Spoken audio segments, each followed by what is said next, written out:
Tayo po ay manalangin. Our gracious Father, again, we are so grateful that we have another opportunity na makaupo under the ministry of your word. At katulad kaninang umaga, bigyan mo kami ng humble hearts na mag-acknowledge na yung mensaheng maririnig namin carries the full weight of the authority from the Lord. At nawa tulungan niyo ako, Panginoon, dahil kung wala ang banal na Espiritu, itong manuscript na to ay basura lamang. Walang mangyayari sa mga sasabihin ko. Oh Lord, walang salvific, walang sanctifying sa akin, sa boses ko, or sa kakayahan ko, Lord. At kaya kailangan naming mag-rely sa banal na Espiritu. Nawa, talagang matanyag ang dakila mong pangalan. We ask this in the name of our Lord and Savior, Jesus Christ. Amen. Pasintabi sa mga kapatid natin na naka-iPhone 14 Pro Max, lalo na yung mga fully paid na. Alam niyo ba na lumalabas sa pag-aaral na isa sa mga nangungunang rason ng death sa mundo ay ang tinaguriang selfie-side o kamatayan ng dahil sa pagsa-selfie. In fact, mas maraming tao daw ang namamatay from taking selfies than from shark attacks. Lumalabas kasi na 41% of the population already risk their safety in pursuit of the ultimate selfie. Yes, kahit sa gilid pa yan ng bangin, sa waterfalls, o maging sa taas ng building. At ang ilan sa kanila nakukuryente, nahuhulog, nalulunod, at iba pang disturbing na mga pangyayari. Alam nyo, ina-affirm lamang ng mga pangyayaring ito ang katotohanan na wala talagang kasiguraduhan at napakaikli lamang ng buhay.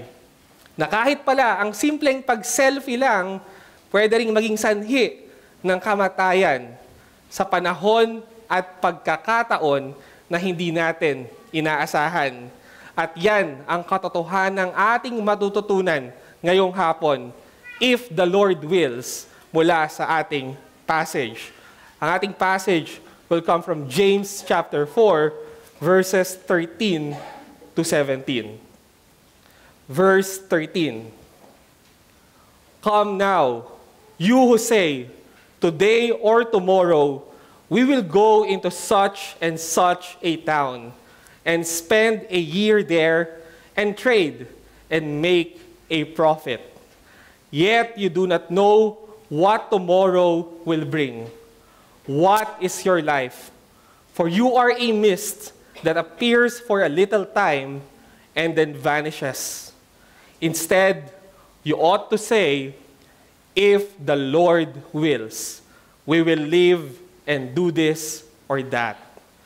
As it is, you boast in your arrogance. All such boasting is evil.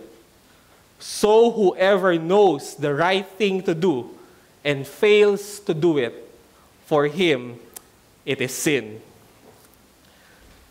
Nagbabalik muli tayo sa aklat ng James at kung inyong matatandaan, ipinapakita ng apostol dito all throughout sa aklat niya what saving faith really looks like.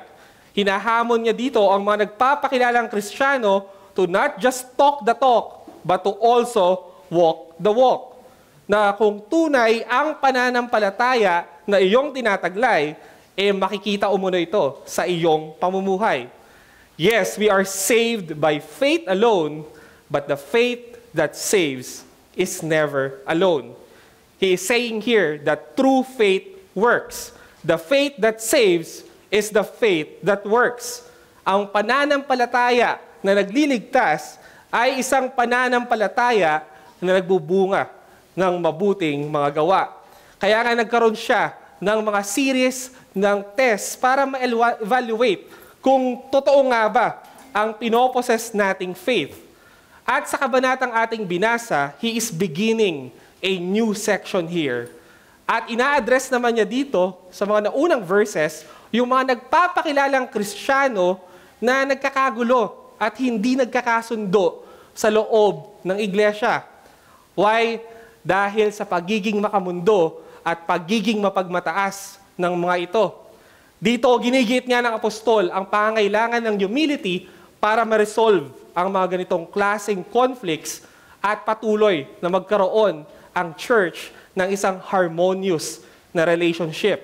Kaya sabi ng apostol John, he said, God opposes the proud and gives grace to the humble.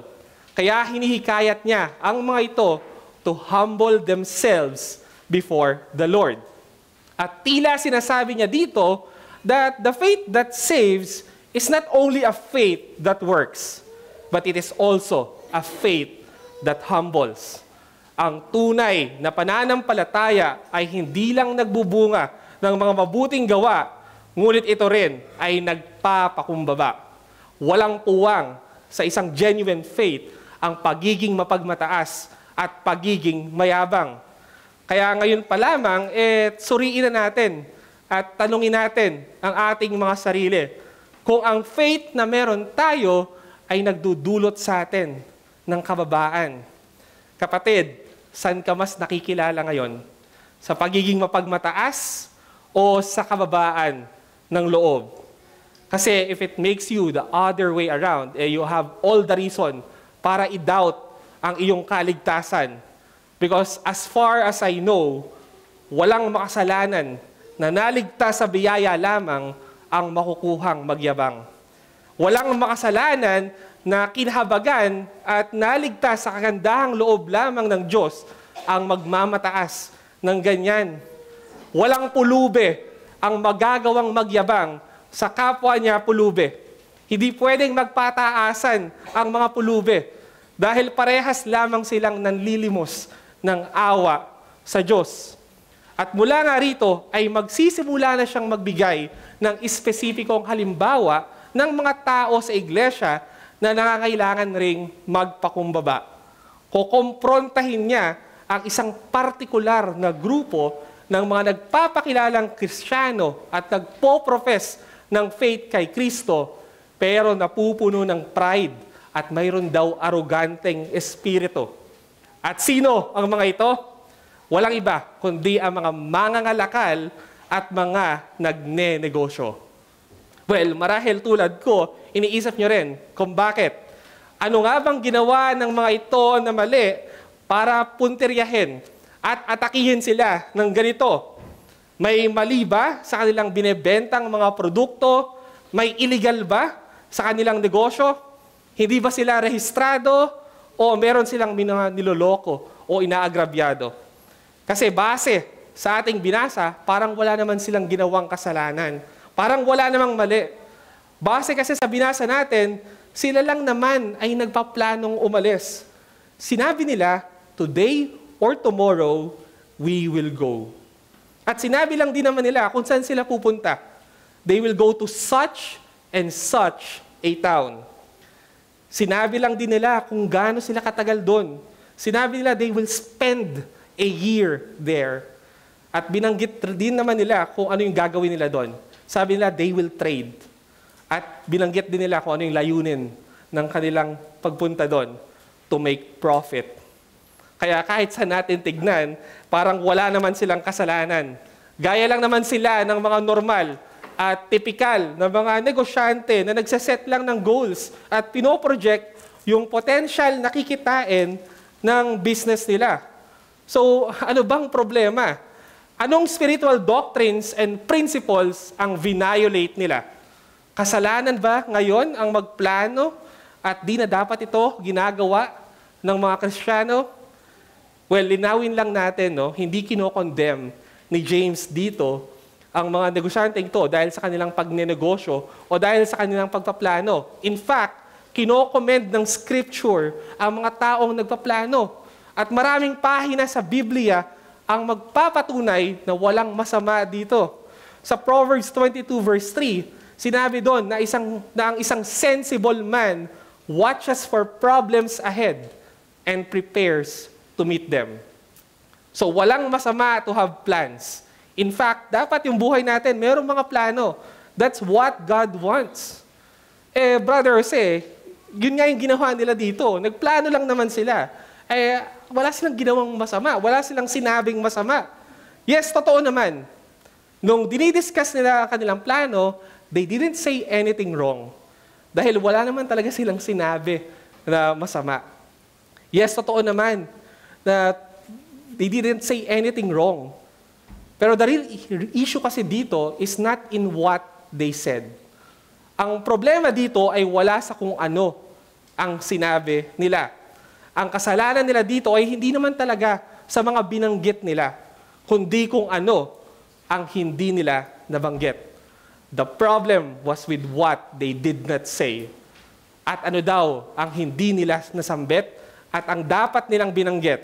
Ayon sa verse 15, instead, they ought to say, if the Lord wills.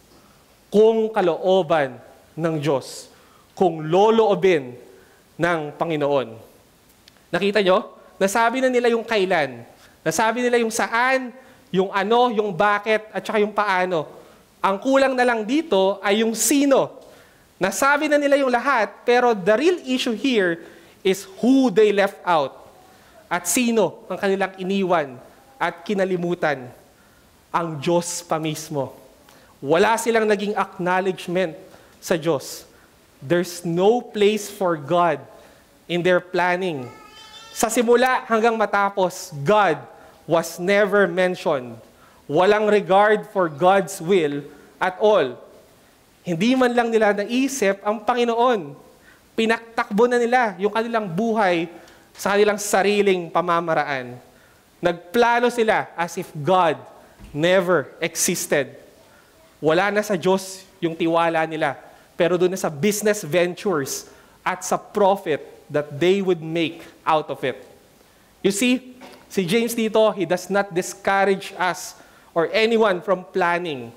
Ang dinidiscourage niya dito ay ang pagpaplano apart from reliance on God and from His will.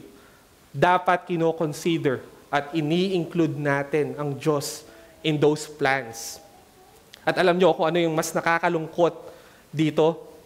Alam ng mga to na iyon yung dapat nilang gawin. Hindi sila ignorante. Alam nila na dapat sinasama nila ang Diyos sa kanilang planning. Alam nila ang kalooban ng Panginoon. We must remember, ang nire-rebuke ni James dito ay hindi mga unbelievers, but professing Christians. At given na sa mga ganito, na meron silang pinoposes na knowledge of God and His will. May kaalaman sila sa Diyos at sa Kanyang kalooban. Pero ano daw yung ginawa nila? Hayagan pa rin nila itong tinalikuran. At ayon sa apostol, maituturing pa rin ito na isang mabigat na kasalanan. Yes, you heard it right. Nagkasala pa rin sila sa mga bagay na hindi nila sinabi. Nagkasala sila sa mga bagay na hindi nila nagawa. Lalo na daw dahil alam naman nila yung dapat at yung tama. Sabi sa verse 17, so whoever knows the right thing to do and fails to do it, for him it is sin. Hindi nila pwedeng idahilan na di sila nagkasala dahil wala naman silang ginawa o wala naman silang sinabing masama. That's precisely the point. Nagkasala sila dahil wala silang ginawa. Nagkasala sila dahil di nila sinabi ang alam nila na dapat nilang gawin at sabihin. Kaya sinabi ng apostol dito, wala silang excuse. Pero ito, yung pinakamatindi dito.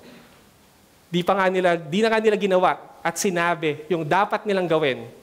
Pero ayon sa apostol, pinagmamayabang pa nila ito. Hindi lang nila nilive out ang Diyos in their planning, they brag about it. Pinagmamalaki pa nila yung autonomy at independence nila from the Lord. Pinagmamalaki pa nila that they don't need God in their life. Pinagyayabang nila na kinokontrol nila ang buhay at ang destiny nila, that they have the power to determine the course of their life. Pinangangalandakan pa nila na hindi na nila kailangan ng Diyos, that He is so irrelevant. At anong sabi ng apostol? Paano niya nilarawan ang pagyayabang na ito? He said, all such boasting is evil. Alam nyo, nakakagimbal to. You know why? Kanino ba malimit ginagamit yung word na evil? Alam nyo ba na ang scripture mismo, ginagamit ang Greek word na poneria only as a title for Satan. Kay Satan lamang. At ano nga yung katangian ni Satan? Di ba? Siya yung tinaguri ang pinakamayabang na makasalanan. He is a boastful sinner. He is the wicked one. Di ba si Satan yung nagtangkang palitan ng Diyos sa trono at ipinagmamalaki niya ang kanyang independence mula sa Panginoon. Sinabi niya sa Isaiah 14 verse 13 to 14, I will ascend to heaven above the stars of God. I will set my throne on high. I will sit on the mount of assembly in the far reaches of the north. I will ascend above the heights of the clouds. I will make myself like the Most High. At alam nyo kung ano ibig sabihin nito? Na tuwing hindi natin sinasama ang Diyos sa ating mga pinaplano at hindi natin sinusunod ang kanyang kalooban, in essence, nagyayabang tayo at pinoflaunt natin sa harap ng Diyos yung independence natin like Satan. Pinagmamalaki natin na kaya na natin ang lahat at hindi na natin siya kailangan. We are just like Satan, the evil one, every time we do not consider the Lord in our plans. At yan yung message natin ngayong hapon, that the gravest form of arrogance and the most evil act that Christians are capable of doing is neglecting God and their future plans. Ang pinakamasamang kasalanan at pinakamatinding kayabangan na magagawa ng isang Christian ay ang hayagang pagbabalewala sa Diyos at sa kanyang kalooban. Imagine, if we are doing this pala, we are like Satan. Sa tuwing hindi natin sinasama ang Diyos at wala tayong regard sa Kanya at sa Kanyang will, doon pala, kamukha natin si Satan. Hawig na hawig tayo sa Kanya at wala tayong pinagkaiba.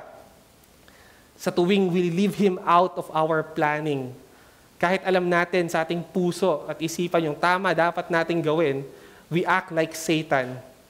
And I wonder how many times na kaya na naging satanic tayo dahil hindi natin sinama ang Diyos sa ating mga plano. Ilang beses na kaya na nagyabang tayo at nagmalaki tayo sa Diyos like Satan sa mga ginawa nating desisyon sa ating buhay.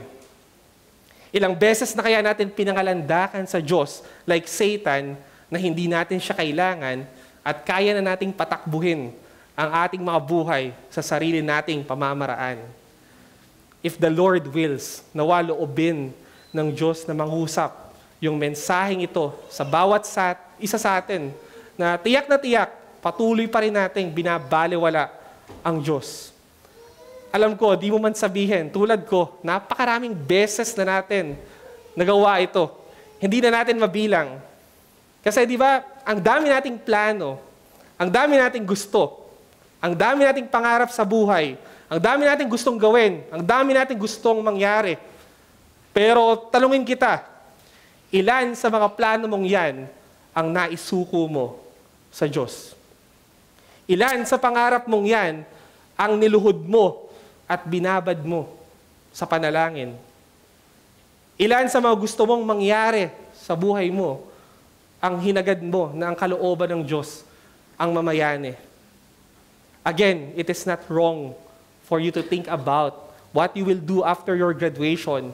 Walang mali na planuhin mo yung kukunin mong trabaho, na maghanda ka sa pagpapamilya at sa magiging future nila.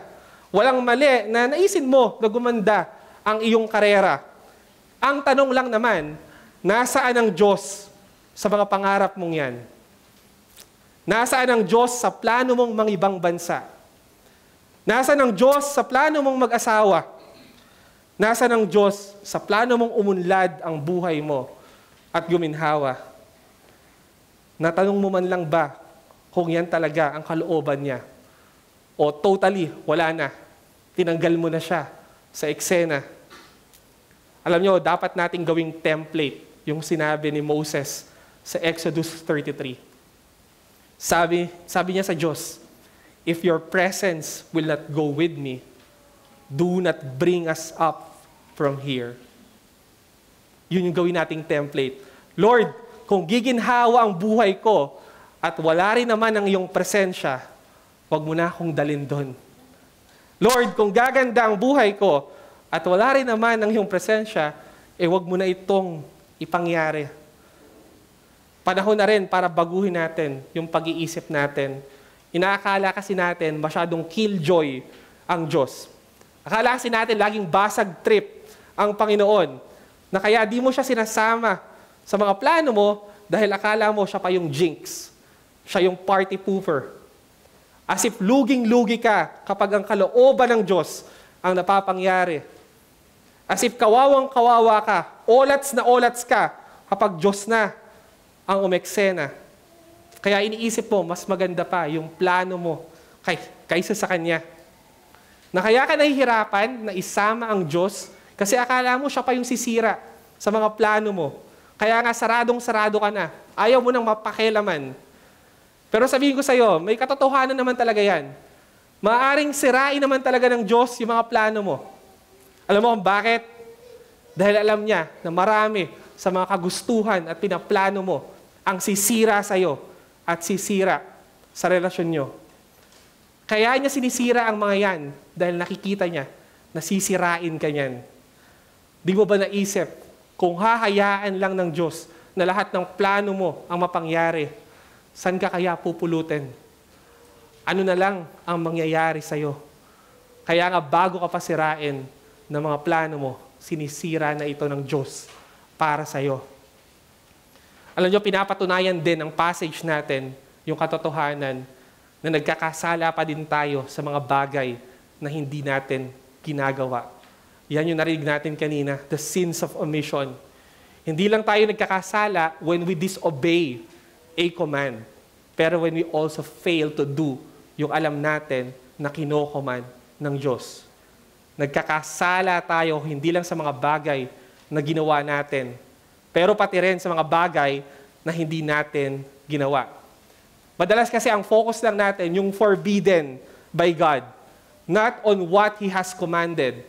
Natingin natin, as long as hindi natin nagagawa yung pinagbabawal ng Diyos, we're good. We're doing fine and we are not sinning. Marami sa mundo ngayon, perhaps pati sa mga tao na nasa worship hall na ito, iniisip na mabuti silang tao at Kristiyano kasi hindi sila nag-commit ng sins actively. Marami sa atin, kinukongratulate natin ang ating mga sarili dahil hindi tayo nagnakaw, hindi tayo nangalunya, hindi tayo nagsinungaling, o kung ano pa man. Pero again, sinasabi sa atin ang passage na to na we have just sinned the same kapag nineglect mo at di mo rin ginawa yung malinaw na kalooban ng Diyos. At alam niyo, wag natin tong maliitin. Kasi in the final judgment, Jesus will condemn yung mga tao na walang ginawa. Iko-condemn niya those who did not help the poor and the needy.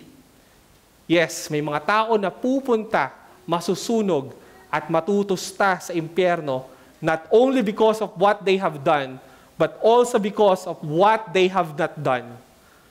Tandaan natin, it is sinful to avoid doing good, just as it is sinful to pursue what is evil. Ang kasalanan, hindi lang yung paggawa ng kasamaan, pero pati yung pag-iwas sa paggawa ng kabutihan. Sabi nga ni Bonhoeffer, sometimes not to speak is to speak, and not to act is to act. Huwag daw nating isipin kapag di tayo nagsasalita, wala talaga tayong sinasalita. Na kapag di tayo gumagawa, wala talaga tayong ginagawa. In reality, we are acting when we don't act, and we are speaking when we don't speak. Kaya nga hindi sapat yung mag-abstain ka lang from evil. Ang kailangan dito ay active obedience sa mga command ng Diyos. It is not enough just to avoid sinning, but we should also do the right thing. You see, ito yung pagiging Kristiyano. Yung Kristiyano is not really about avoiding sin lang. It's more on actively doing God's will. Ang Kristiyano ay hindi lang patungkol sa pag-iwas mo sa kasalanan, pero more on sa paggawa at pagsunod sa Diyos at sa Kanyang kalooban. Ang buhay ng isang totoong Kristiyano dapat nakakarakterize sa pagsunod sa Diyos at hindi lang sa pag-iwas sa mga sins. Alam niyo, seryoso at mabigat yung naging banta ng Panginoong Jesus sa mga taong who know the will of God and yet they fail to do it. Naghihintay sa kanila yung bloody judgment. Sa isang parable sa Luke 12, sinabi niya that the servant who knows his master's will and does not get ready or does not do what his master wants will be beaten with many blows. Tatanggap daw ang isang servant ng mas maraming nalalaman, ng mas maraming pagpapalo. Mas matindi yung naunang verses dito. Sinabi doon that the master will cut him in pieces and put him with the unfaithful. Yung servant daw na mas maraming nalalaman will be cut in half, chachap-chapin, hahatiin, at ibibilang ng Diyos bilang isang unbeliever. At nag-iintay daw sa kanya yung mas worse na judgment. Sa verse 48, but the one who did not know and did what deserved a beating will receive a light beating. Everyone to whom much was given, of him much will be required. And from him to whom they entrusted much, they will demand the more. You see, hindi ito tungkol sa material blessing. Yung context ng verse na ito, patungkol ito sa exposure sa word at sa will ng Diyos. Mas magaan daw yung parusa ng taong mas konti yung nalalaman kaysa sa mga mas lantad sa salita ng Diyos pero wala man lang ginawa. Greater light gives greater responsibility. Mentras nalalantad at nalalaman mo yung kalooban ng Diyos at hindi mo ito ginagawa, mas matindi yung nag-iintay sa iyong parusa. Sobrang scary nito kung iisipin natin because the people who are in the church all the time na nakakapakinig ng word ay nasa far worse situation kaysa sa mga never umattend at never nakarinig ng salita ng Diyos. Isipin mo, linggo-linggo, lantad na lantad ka sa salita ng Diyos. And yet, if you fail to do the will of God, your judgment will be worse. Diba? Linggo-linggo, nalalaman mo yung kalooban ng Diyos. Nalalaman mo na ang kalooban ng Diyos ay dapat magpasalamat at manalangin ka sa Kanya, pero hindi mo naman nagagawa. Alam mo na ang kalooban ng Diyos ay magpapatawad ka, pero hindi ka nagpapatawad. Alam mo na ang kalooban ng Diyos ay tumulong ka sa nangangailangan, pero wala ka namang tinutulungan. Kapatid, sabi ng verse or yung passage na binasa natin, mas bumibigat ang iyong kaparusahan. At lalo na siguro yung mga hindi pa nananampalataya, pero patuloy na nalalantad sa mga katotohanan ng salita ng Diyos. Mas umiinit yung impyerno na kalalagyan mo mentras pinatatagal mo at dinidelay mo ang faith mo kay Kristo. Gamitin nawa ng Diyos yung pangaral nito para makilala at manampalataya ka kay Christ sa Panginoong Jesus na hindi lang umiwas sa kasalanan, hindi lang siya nag-refrain from sinning, but perfectly and positively obeyed the commands at ang will ng Diyos. At based sa passage natin, paano daw natin maiiwasan ang pag-commit ng evil act na to at yung boastful arrogance? Nakikita natin dyan dalawang ways. By reckoning man's limited capacity and by recognizing God's absolute sovereignty. By reckoning man's limited capacity, ilalagay nga ng apostol yung mga merchants na ito sa dapat nilang kalagyan. Paano? Sa pamamagitan ng pagpapaalala sa kanila ng kanilang limitasyon bilang tao. Sinasabi ni James dito na hindi dapat sila maging presumptuous about tomorrow at hindi dapat nila i-neglect ang Diyos dahil sa dalawang kadahilanan. Una, dahil umano sa kanilang ignorance at limitadong kaalaman because they do not know what tomorrow will bring. Hindi naman nila alam ang mangyayari bukas at sa hinaharap. Kaya sobrang unwise na i-neglect daw nila ang Diyos sa kanilang mga plano. Hindi sila dapat magmayabang kasi wala silang alam kung ano yung mangyayari sa hinaharap. Di ba ito yung same principle sa Proverbs 27 verse 1? Do not boast about tomorrow, for you do not know what a day may bring forth. Yes, yung mga merchants na to, they could make projections, pero hindi nila mape-predict yung future dahil sa complexity at uncertainty ng buhay. Ganda nung sinabi ni John MacArthur dito. Life is a complex matrix of forces, events, people, contingencies, and circumstances over which we have little or no control, making it impossible for anyone to ascertain, design, or assure any specific future. Napaka-komplikado ng buhay. Walang sino man ang makakapredict accurately ng hinaharap dahil sobra yung complexities nito. Life is a series ng unpredictabilities. Di ba pwedeng gumising yung mga merchants na ito bukas na may sakit at hindi na sila makakabangon kaya hindi na nila mapupuntahan yung mga bayan na plano nilang puntahan. Pwedeng bumagsak yung negosyo nila bukas at bumagsak din yung ekonomiya at malugi na sila. Wala silang kasiguraduhan dahil hindi naman nila alam yung mangyayari sa kinabukasan. At ano pa yung sinabing ikalawang rason? Dahil daw sa shortness ng kanilang life. For they are what? A mist that appears for a little time and then vanishes. Inahalintulad niya yung buhay ng mga ito sa isang mist. Alam natin yung mist, di ba? Sobrang bilis mawala. Di ba yung pag nagkape ka sa umaga, yung steam nun, ang bilis niya, few seconds lang, wala na. Kung paanong sa malamig na umaga, kapag huminga ka, di ba? You see the vapor, pero ilang seconds lang, wala na. Yun yung sinasabi ni James dito. Yung life ng mga merchants is like that. Ganun lang kabilis ang buhay ng mga negosyanteng ito sa mundo. At yung pinupunto ng apostol dito, napaka-foolish na i-neglect ng panila yung Diyos since napaka-ignorant nila sa mangyayari, sa hinaharap. Napaka-foolish na balewalain nila ang Diyos dahil napaka-ikli lang ng buhay nila dito sa mundo na because of life's uncertainty and brevity, the wisest thing to do is to depend on God. And that's a point.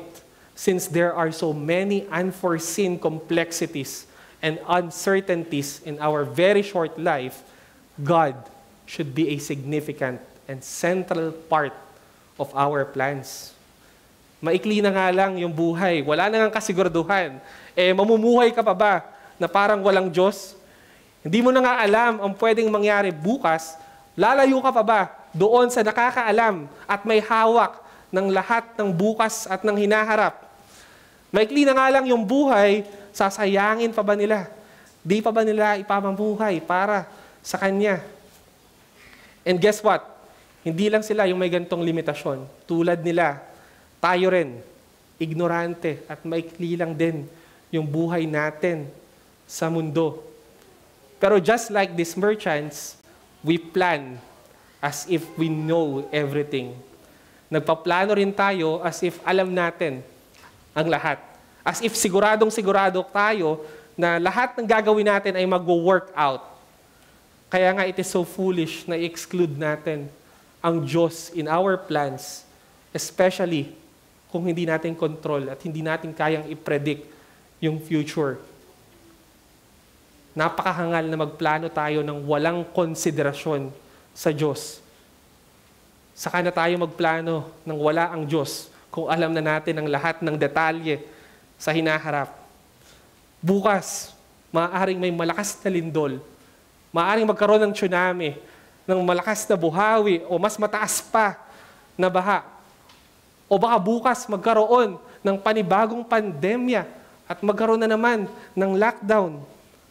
Tomorrow, di ba? Pwede kang ma-stroke, pwede kang ma-aksidente, at pwede kang atakihin sa puso. Kung hindi ikaw, baka yung ibang tao na mahal mo sa buhay. Kaya nga, paano natin malalaman yung life natin tomorrow? Hindi nga natin alam kung magigising pa tayo bukas. Di ka nga sure kung buhay ka pa. Ito na nga lang yung mangyayari nga later, di nga natin alam Paano pa yung detalye bukas, September 4?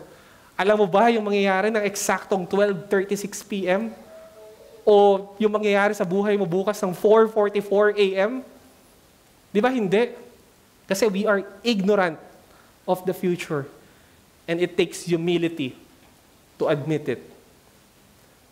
Alam nyo, nauuso recently yung cave diving. Ito yung scuba diving na may halong cave exploration. At alam nyo ba na malaking porsyento ng kamatayan na related sa diving ay nanggagaling dito? Alam mo bakit? Dahil sa sobrang dilim ng kuweba, sa sobrang dami ng putik, matutulis na mga bato, kaya sobrang delikado nito. Madali ka daw mawawala, malilito, or malulunod at mamamatay ka. Kaya naisip nila, in order para hindi ka malunod at mawala, naglagay sila ng string o ng tali para maging guide nila. And without the string, they will get lost or drown. Kung wala yung tali na yon, maaari silang mamatay o maligaw. Sobrang dilim nung lugar na yon. At gusto ko lang ma-realize natin dito, every single day ay para tayong katulad ng mga cave divers na ito. Sobrang dilim. Nangangapa rin tayo. Wala tayong ideya sa dinadaanan natin. Pwede rin tayong mawala kung hindi rin natin hahawakan yung tali. And alam nyo kung ano yung string na yon? Yun yung will ng Diyos. At tulad ng paghawak natin dun sa string, we are safe kapag nasa kalooban tayo ng Diyos. In the words of Warren Wiersbe, the safest place in all the world is in the will of God. Ligtas ka, kapatid, kapag nasa kalooban ka ng Diyos. At tulad din nila, our life is also a miss. Hindi tayo immortal. Marami sa atin ang hindi komportable pag ganito na yung pinag-uusapan. Pero alam nyo, may natuklasan ako. In case you didn't know, nalaman ko na 10 out of 10 pala ng mga tao sa mundo ang namamatay. 10 out of 10 people die. 100% pala ang mortality ng mga humans. Ang point lang dito, ang death is not a possibility. It is absolute, certain na bagay. And that can happen at any time, even a few seconds from now. I know, walang masyadong dating to sa atin ngayon kasi we feel healthy, we feel young, we feel strong. Kaya hindi nagme-make sense sa atin. Oo, feel mo mahaba pa yung buhay mo dito sa mundo. Pero kahit ano pa yung pakiramdam mo, hindi magbabago yung katotohanan na sinasabi ng Scripture that our life is like a mist. Maikli at mabilis lamang. Yes, you may be young and healthy ngayon, pero after sundown tonight, pwedeng isa ka ng malamig na bangkay. Di ba? Dami na nating narinig na ganyan. Natulog lang nung gabi. Kinabukasan, isang corpse na. Kasi ang kamatayan, walang pinipiling edad, kahit bata pa. Growing up, lagi kong narinig na laging sinasabi, ang anak daw ang dapat naglilibing sa mga magulang. Hindi ang magulang ang maglilibing sa mga anak. Pero habang lumalaki ko, ilang beses ko nang nakita na nabali yung kasabihan na to. Ang dami na nating nakita at kakilala na nauna pang pumanaw ang mga anak kaysa sa mga magulang. Yung iba hindi na umabot ng high school. Yung iba nagsisimula pa lang yung buhay ng mga asawa. Some will only make it to their 30s or 40s. So Brother Jose, anong gusto mong gawin namin? Dahil maikli lang ang buhay, hindi na ba tayo magpaplano? Wala na ba tayong gagawin? Titigil na ba kami sa mga ambisyon namin? Well, hindi naman ito yung ibig sabihin ng apostol dito. Una sa lahat, hindi ka naman titigil. Wala namang pipigil sa'yo. Hindi ka naman magpapapigil, di ba? Pero ang punto dito, since life is so short at ang dami mong hindi alam, it is even more important for our plans na i-involve natin ang Diyos. Kasi pag dineglect natin ang Diyos in our planning, it is as good as wini-waste na natin ang ating mga buhay. That's why our challenge is start living your life now with a constant awareness of your own limitations and with a substantial reference to the will of God. Simulan mo na mabuhay, na alam mo yung katotohanan na to, na hindi mo alam yung mangyayari sa hinaharap at maikli lang yung buhay mo sa mundo. Panahon na para iayon mo yung mga plano mo sa kalooban ng Diyos. Hindi ang kalooban ng Diyos ang mag-a-adjust yung kalooban o yung kagustuhan natin. Again, we are so ignorant of the future. And thank God that we are. It is good that we are. Salamat sa Diyos that we don't know what will happen tomorrow and in the future. Kasi kung alam natin, siguradong hindi na tayo magtitiwala sa Diyos. Siguradong hindi na natin siya kakailanganin at mapapalayo ka na sa Kanya. Makukuha mo pa bang magtiwala sa Diyos kung alam mo na ang mangyayari bukas at sa hinaharap? Di ba? Hindi na. At salamat din sa Diyos na maikli lang ang buhay natin dito sa mundo. Nai-imagine mo ba? Na marami pang dekada, makikipagbaka sa mga kasalanan at bababuyin mo pa ang kaluwalhatian at pangalan ng Panginoon dito sa mundo. At saka kung tiyak mas mahaba pa yung buhay natin, hindi mo ito pahahalagahan. At sasayangin mo lang ito, yung panahon mo sa paggawa ng kasalanan. Mas maganda na maikli yung buhay natin dito sa mundo kaysa mas shorter na makasama mo yung presensya ng Diyos. Okay na yung maikli yung buhay natin dito kaysa yung eternity with the presence of the Lord. At simulan na rin nating tanggapin ang katotohanan that we are living in the shadow of death.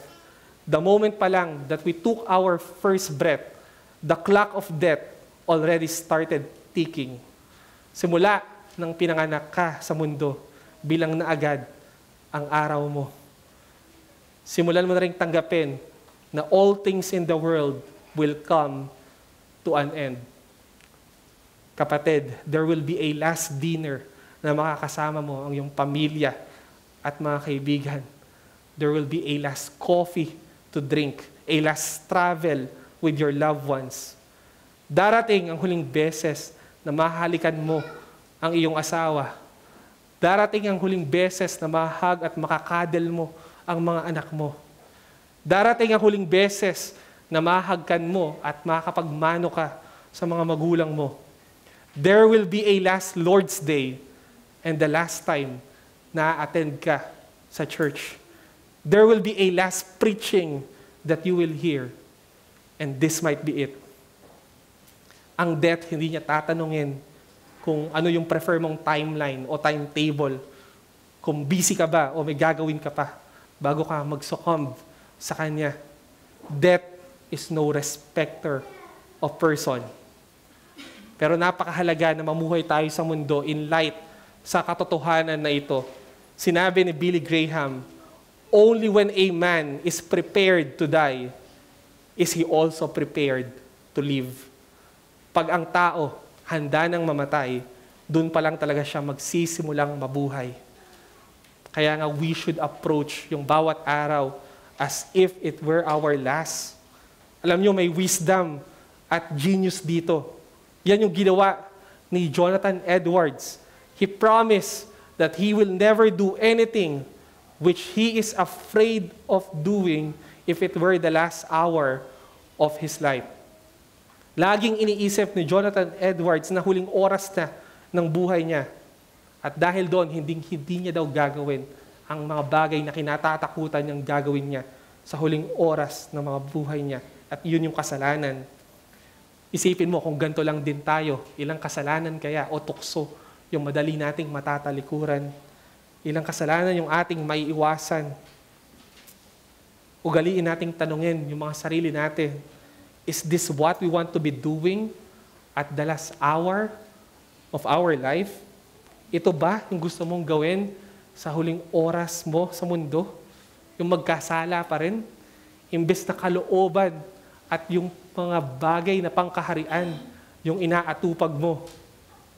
Nais mo ba na sa huling oras ng buhay mo, ang kayakap at kapiling mo ay kasalanan pa rin at hindi si Kristo? Lagi mong sabihin sa sarili mo, shall I now be sinning when tomorrow I may be dying? Sabi ni Thomas Watson, tomorrow may be our dying day. Let this be our repenting day. Kaya nga, there is no time for us to delay. Repent of our sins dapat because the kingdom of God is at hand. Isa pang magandang bagay, kung lagi daw natin iniisip yung brevity ng buhay, may iwasan daw natin na maging mapagmataas. Napaka-practical nung naging advice ni J.C. Ryle. Kung gusto daw talaga natin na makultivate natin yung humility, mas dalasan daw natin at ugaliin daw natin ang pag-attend sa mga funeral. Huwag daw natin palalampasin ang mga pagkakataon na umattend sa mga burol o lamay. You know why? Because in the sight of the coffin and the grave, it is not easy to be proud. Mahihirapan ka daw magyabang pag nasa harap ka ng kabaong at ng isang bangkay. At kung kalooban lang din naman ng Diyos sa pinag-uusapan natin, isa siguro sa pinakamalinaw na will of God na lagi nating hindi nagagawa ay yung Great Commission. We all fail to share the gospel. Alam natin na dapat ito yung ginagawa natin, pero hindi natin nagagawa.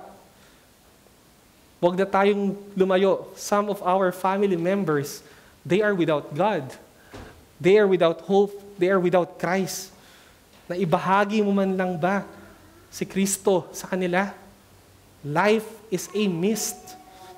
Kaya sabi ni Spurgeon, if sinners be damned, at least let them leap to hell over our dead bodies.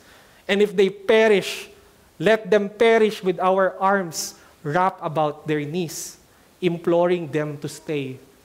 If hell must be filled, let it be filled in the teeth of our exertions, and let no one go unwarned and unprayed for.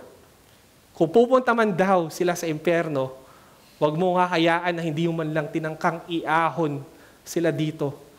Kung magpe-perish sila, dapat mag-perish sila na hinawakan mo ng mahigpit yung kanilang mga binti at binigay mo yung buong lakas mo para hindi sila pakawalan at nagmakaawa ka na manampalataya sila. Huwag mo nga hayaan daw na pupunta sila sa impyerno na hindi mo man lang sila napaliguan ng panalangin at binalaan man lang. Kung pupunta man sila sa impyerno, gawin mo na yung huling alaala nila sa iyo ay nakaluhod ka at nakikiusap ka na manampalataya sila kay Christ. Kapatid, you will be gone and life will go on without you. Sa short life na ito, di mo ba na-realize ang ikli ng buhay, pero dito nakadepende yung long eternity mo. Sa maikling buhay na to, nakasalala yung walang hanggan mo. You are either a day nearer to hell or to heaven. This is the only life you will ever live. Walang saysay ang lahat. Mabuti pang di ka na pinanganak kung hindi ka rin mananampalataya kay Kristo. Kaya nga now is the time to believe in Christ. Di ka na pwedeng magsisi pag nasa kabaong ka na. Wala nang nako-convert sa ilalim ng hukay. Kaya ito na ang panahon para mananampalataya ka kay Christ. And then secondly, by recognizing God's absolute sovereignty. Sa verse 15, sinabi, instead you ought to say, if the Lord wills, we will live and do this or that. So, hinihikayat ng apostol dito na sabihin nila yung mga katagang if the Lord wills. Kumbaga, ang dapat talagang sinabi ng mga merchants na to ay today or tomorrow, we will go into such and such a town if the Lord wills. And spend a year there and trade and make a profit, Lord willing. Pero linawin lang natin, yung statement na if the Lord wills dito, hindi to magic phrase na hindi porkat sinasabi mo ay automatic na pangyayari o nangangahulugan na nagtitiwala ka na talaga sa Kanya. Hindi to religious cliche o anumang kataga para magtunog humble o payos ang isang tao. More than a phrase, more than a statement. Ang if the Lord wills ay isang disposition o posture ng heart. Ang if the Lord wills is a doctrine. It is a worldview, a theology of life. Isa itong attitude na nagsasubmit ng sovereignty ng Diyos. At alam to ni Apostle Paul, ilang beses niyang binanggit sa Acts 18 verse 21. But on taking leave of them, he said, I will return to you if God wills. Sa 1 Corinthians 4 verse 19, but I will come to you soon if the Lord wills. Sa 1 Corinthians 16 verse 7, for I do not want to see you now just in passing. I hope to spend some time with you if the Lord permits.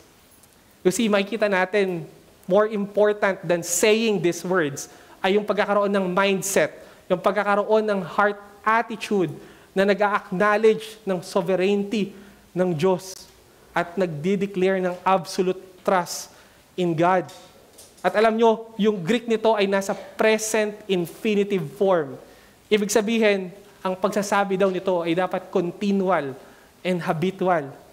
Ibig sabihin, yung submission pala sa Diyos, hindi lang siya one-time thing, hindi isang beses lang, but it must be constant. In every aspect pala ng buhay natin, sa lahat ng desisyon natin, dapat ang sentro ay ang kalooban ng Diyos. And that's the point.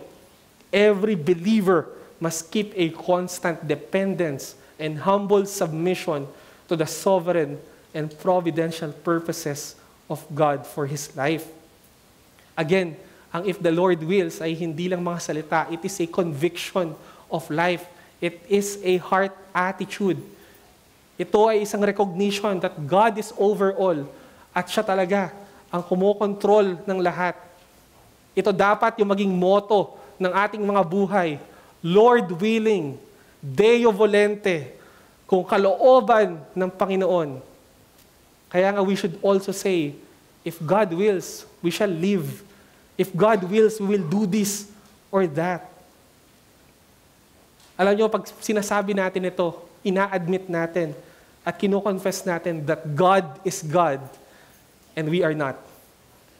Every time na sinasabi natin yung if the Lord wills, sinasabi natin that God is sovereign and we are not. That His ways are not our ways. His ways are higher than our ways. Kaya simulan mo na maging parte ito ng iyong bokabularyo. Lagi nating sabihin, if the Lord wills, I will wake up tomorrow. If the Lord wills, magmi-ministry ako. Kung loloobin ng Panginoon, uunlad ang pamumuhay ko. Again, hindi ito kailangan o required na ilagay sa end ng bawat mga sentence. Again, don't bother na sabihin pa yung mga katagang ito kung hindi mo naman talaga mean o wala ka naman talagang confidence sa sovereignty ng Diyos. Kasi kahit tadtarin mo pa lahat ng sentence mo ng Deo volente or Lord willing, kung hindi talaga kalooban ng Diyos at kung hindi ka talaga nagtitiwala sa Kanya, better wag mo nang sabihin ang mga ito.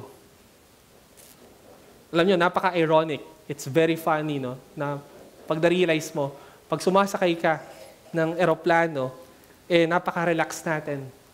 Feeling natin, napaka-safe natin. Pinagkakatiwala natin yung buhay natin kahit hindi naman natin kilala yung piloto.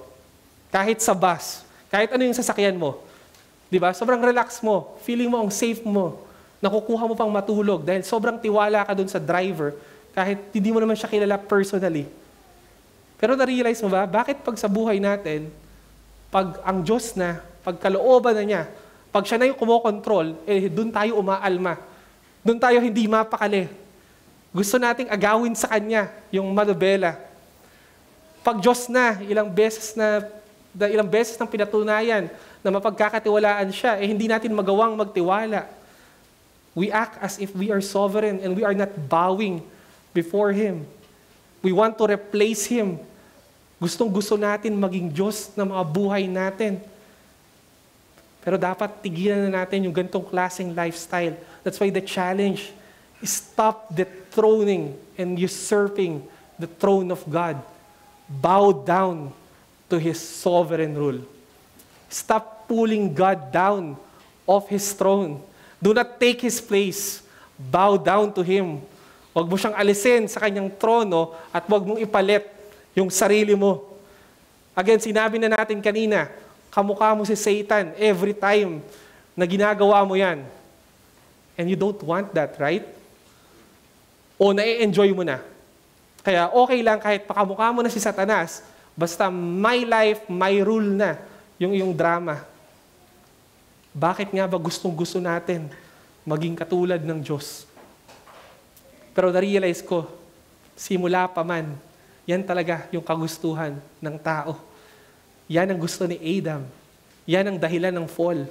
Dahil sa kagustuhan ng tao na maging Diyos. The fall was caused by a man wanting to become God.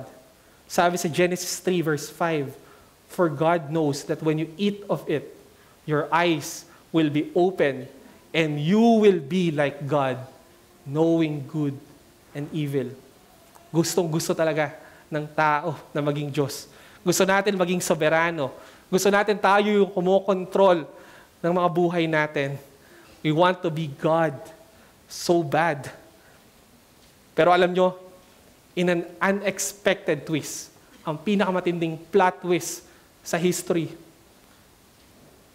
pag na-realize mo, di ba, the fall was caused by a man wanting to become God. And yet, it was God who became man para i-rescue and save tayong mga sinners na nagbebelittle sa kanyang glory. Have you realized that? Ang Diyos naging tao para i-save yung mga tao na gustong maging Diyos. Hindi natin maintindihan kung paano nangyari yun. Bakit gugustuhin niya na pagkatawang tao? Bakit niya gagawin yun? Bakit niya magkakatawang tao at iiwan niya yung kanyang trono para sa mga bulating katulad natin? Kanina sinabi natin, we look like Satan when we are disobeying the will of God. But listen to this. When you are following and obeying the will of God, you are more like Christ. Pag hindi mo ginagawa yung kalooban ng Diyos, oo, kamukha mo si Satan. Pero the time na naging obedient ka sa will ng Panginoon, mas nakakamukha mo si Kristo. Dahil siya yung greatest example of one who did the will of God. He came down from heaven not to do His own will, but the will of Him who sent Him. His food is to do the will of Him who sent Him and to accomplish His work. At in agony sa Gethsemane, nakita niya yung horror na dadanasin niya sa cross. Pinagpapawisan siya ng dugo at yet nagsubmit pa rin siya sa kalooban ng Panginoon. Siya yung unang nagsabi ng if the Lord wills. He said, "Father, if you are willing, take this cup away from me. Yet, not my will, but yours be done." He was declaring yung ultimate trust niya sa Diyos. Pero alam nyo, kaya daw siya pinagpawisan ng dugo, hindi lang dahil natakot siya para sa sarili niya. More than that daw, natakot siya sa pagdurusa na pwede pala nating danasin kung hindi niya susundin ang kalooban ng Panginoon. Kaya daw siya nagkaroon or nagpawis ng dugo is because nakita niya yung horror at everlasting torment na dadanasin ng mga makasalanan kung hindi niya babayaran ang mga kasalanan natin on the cross. Kaya ang Panginoong Jesus talaga ang nag-model nung sinasabi natin dito, yung essence ng passage na ito. Hindi lang niya sinabi yung if the Lord wills, pero ginawa niya talaga ang will ng Diyos. Even if that means sa yung dadanas ng kaparusahan sa ating mga kasalanan. In-embrace niya yung will ng Panginoon. Even if the will of God for him is to suffer. As we end, alam nyo, si Napoleon Bonaparte na isang French military commander na tinuturing na isang military genius. Pero dahil sa kanyang pride, ito yung magpapabagsak sa kanya. Nung trinay niyang i-invade yung Russia, walang nagpupigil or hindi siya nagpapapigil kahit sinabi ng isang kaibigan niya, ang isang familiar proverb that man proposes, God disposes. Nung sinabihan siya dito, ay nagalit pa siya. At ang sagot niya, I dispose as well as propose. And the rest is history. Ito yung naging simula ng pagbaksak niya. At gano'n rin tayo. Kapag nag-act tayo against sa kalooban ng Diyos, pag hindi natin ginawa, and we act like we know everything, and we are certain of everything, that's also our downfall. Downfall, yung moment that we neglect God in our lives. As a conclusion, sinabi ni Spurgeon, may dalawang bagay lang daw sa mundo ang sigurado. First is that God knows, and the other is that we do not know.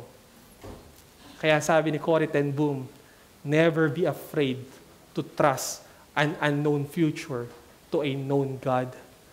Yes, we don't know the future, but we know the God who holds the future. We know the one who holds our tomorrow. Let us pray. Our good Father, thank you so much for your message. Nawa, Panginoon, ay talagang mahamon kami na ito na mamuhay in light of eternity, in light of our limited capacity, but more than that, yung merong recognition sa absolute sovereignty mo. Salamat sa Panginoong Hesukristo na siya talagang perpekto na sumunod sa iyong kalooban. Siya talaga yung gumawa ng will mo. At thank you dahil we're so hopeless kung hindi ginawa ng Diyos. Kung hindi siya sinunod yung kalooban mo, we are so doomed. Napaka-miserable namin. But we are so grateful sa biyaya mo. Salamat, Panginoon. Nawa, mag-minister ang mensaheng ito. Hindi lang ito para sa araw na ito, but Lord, in-expose mo kami dito, but for a reason. Nawa, panghawakan namin yung mga katotohanan na ito. And help us to do the will of God and not just to avoid sin, but makiisa kami sa furthering ng iyong kingdom. We ask this in the name of our Lord and Savior, Jesus Christ. Amen.